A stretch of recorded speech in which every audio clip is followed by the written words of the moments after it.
తెలంగాణ తల్లి విగ్రహం అంటే ఓ చేతిల బతుకమ్మ, ఓ చేతిల పంట పైరు, నెత్తి మీద కిరీటం. చూస్తేనే దేవత లెక్కగా అనిపించే ఆకారం. మనందరికీ తెలంగాణ తల్లి అంటే గట్లని తెలుసు. ఆ విగ్రహ రూపమే ఉద్యమం టైంలా కోట్ల మంది లోపట ఉద్యమ జ్వాల రగిల్చింది. కానీ మన ముఖ్యమంత్రి సార్కు ఆ విగ్రహం నచ్చలేదట. రాష్ట్రం పేరును మార్చినట్టే తెలంగాణ తల్లి విగ్రహాన్ని కూడా మార్చేటందుకు సారు సిద్ధమైనట్టు తెలుస్తుంది. కేసీఆర్ సార్ ఆనవాళ్లు లేకుండా చేస్తా అని పంతం బట్టి తిరుగుతాండు కదా మన ముఖ్యమంత్రి సారు.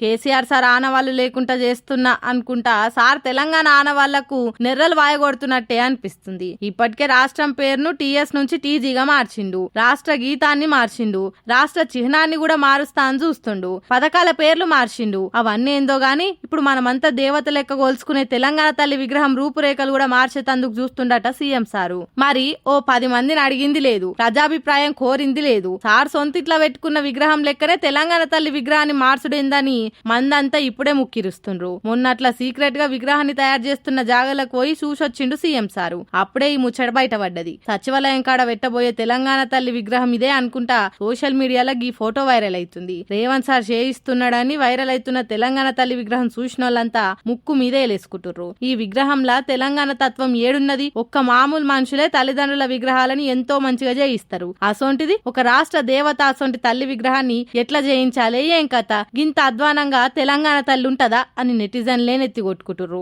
ఇప్పుడు విగ్రహం మార్చే అంత గత్యంతరం ఏమొచ్చింది? బతుకులు మారుస్తారని మీకు అధికారం ఇస్తే మీరు మార్చేది పేర్లు విగ్రహాల అని మండిపడుతుండ్రు. కేసీఆర్ మీద పగ సాధించుడంటే గీ తీర్లనా అని చోట్లు పెడుతుండ్రు. మరి చూడాలే సోషల్ మీడియాలో వైరల్ అవుతున్న ఫోటోనే అసలైన తెలంగాణ తల్ల, లేదంటే కేసీఆర్ సార్ చేయించిన తెలంగాణ తల్లి ఆకారంలోనే విగ్రహం పెడతారా అన్నది డిసెంబర్ 9 నాడు బయటపడుతుంది.